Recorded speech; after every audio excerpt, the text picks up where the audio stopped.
Hi guys, welcome to History 4th year. This is our first unit, the old regime. The old regime was a system, and that means it involves three different issues: political, economical, and social issues. So we are going to study first the society, and for that it's very important for you to understand what the states are. The entire society was based on these states. States are social groups determined by birth, and that means that you cannot change your state of birth. Never.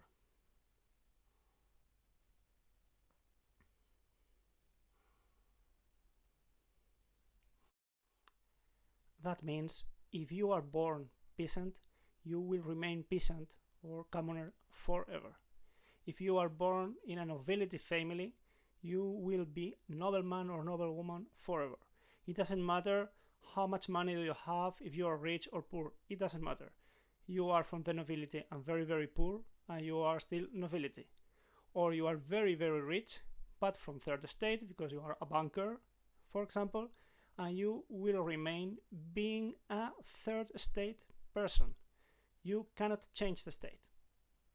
This is one of the main characteristics of the old regime society: lack of mobility. You cannot move from one social group, from one state to another one. Society was divided into three states: nobility, clergy, and commoners, or third estate. The nobility and clergy are privileged states. And what does it mean? It means they had advantages. These privileged states, clergy and nobility, had certain advantages. Economic advantages, for example, they didn't have to pay taxes. Only the third estate, the commoners, paid taxes to the king, to the crown. But nobility and clergy, they didn't pay.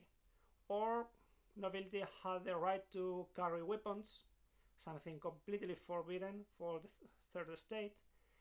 Privileged states were judged by different courts of justice, and peasants were judged by other courts of justice, usually a bit harder. The clergy was divided into high and low clergy.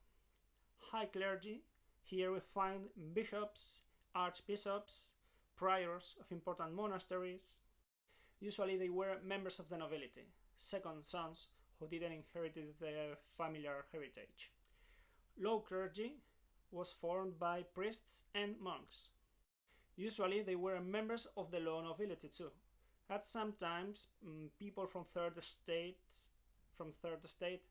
were allowed into this low clergy. The nobility was also divided into high and low. High nobility owned vast lands. They had a lot of properties, and that means they received rents from these lands. This high nobility group used to be the richest group in the society, usually the most wealthy. The low nobility usually had less money, although they remained being a privileged group. The commoners, or third estate, are the majority of population. They are formed by peasants and bourgeoisie. Peasants are the agriculture workers. They used to live and work in high nobility or clergy lands, and they had to pay rents to them. For instance, the tithe, that was a rent, a tax paid to the church. It consisted of the 10th part of your production. Bourgeoisie is a group formed by artisans, traders, lawyers, servants, doctors. Some of them were wealthy, bankers for instance, but they had no political power, and they had to pay taxes to the king. Of course, the most wealthy bourgeoisie people will demand political rights. But of course, privileged groups, clergy and nobility, will reject every reform. So, don't forget the two main characteristics of this society.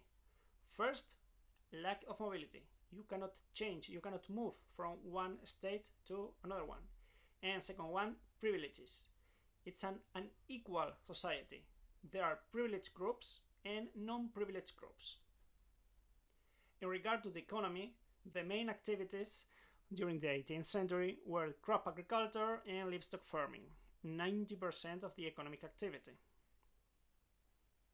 In this period, crops production depended on the climate, and because of that, if there were drought or flooding, the food became scarce and famine happened. Death caused by starvation and illnesses was very, very usual. Most of the lands belonged to the nobility and to the church, but they didn't exploit the full amount of lands, so it existed a great amount of land completely unused. And product. Regarding the bourgeoisie, the main artisanal activity was controlled by guilds. Do you remember the Middle Ages guilds? These associations of craftsmen or artisans who regulated the quantity and way of production and worked in workshops with just tools. These guilds were an obstacle for modernization because they tried to maintain the traditional way of working, the traditional way of producing, and that was an obstacle for the industrialization. To avoid the guild's limits, a new production system was established, the domestic system. This domestic system was used for the textile industry. It consists of a merchant providing cloth, cotton or wool, for example, to peasants who make textile products in their own homes. Then the merchant collects the products and just sells them. Other artisanal activities were the royal factories. Of course, they belonged to the king, to the crown.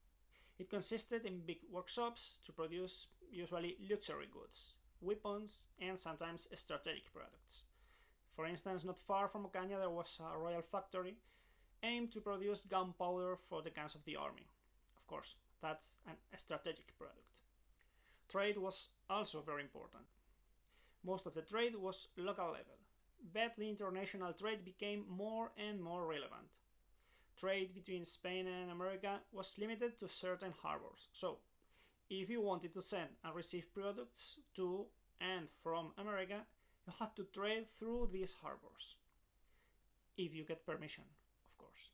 Companies were granted monopolies by a state, so they were the only ones who were able to trade certain products.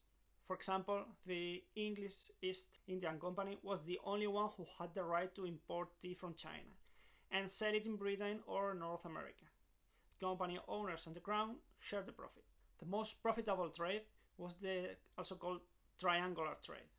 It was the one developed between Europe, Africa, and America. Merchants traded European manufacturers in Africa in exchange of slaves, who were taken to America and sold there. With the profits of the selling, the merchants bought American products, sugar, cotton,